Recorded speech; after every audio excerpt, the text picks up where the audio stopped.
Hey y'all, today I'm painting a self-portrait and talking a little bit about my journey painting portraits.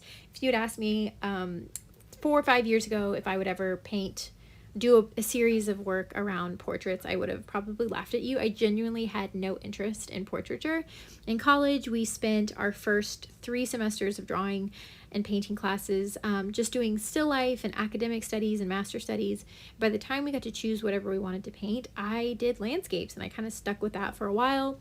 And then I did still life and I was really content kind of just doing those 2 things. However, during the pandemic, I found myself painting a lot of memes. I was really exploring the internet as landscape.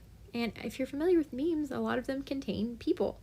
And what I found was that I was not very familiar with the subject matter, so I could whip out a really beautiful still life and a really compelling landscape, but there was quite a bit of atrophy when it came to portrait painting. And by this point, I had amassed a pretty sizable following, so it was very scary to post portraits where I could tell that my skills were just not up to par, but I never let this bog me down because I knew that I could get better, just like I got better at landscapes and still life. If I just stuck with it, I would improve. So in addition to just continuing and trying, I also was able to take a bunch of really fun workshops with painters I really admire.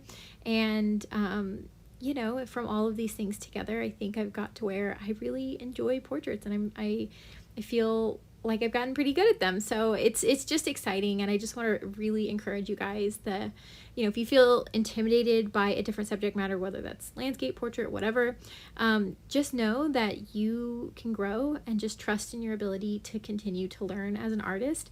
That has never led me astray. Is it an easy route? No. It can be cringe at times? Absolutely, but it's totally well worth it. And now portraits are one of my absolute favorite things to paint.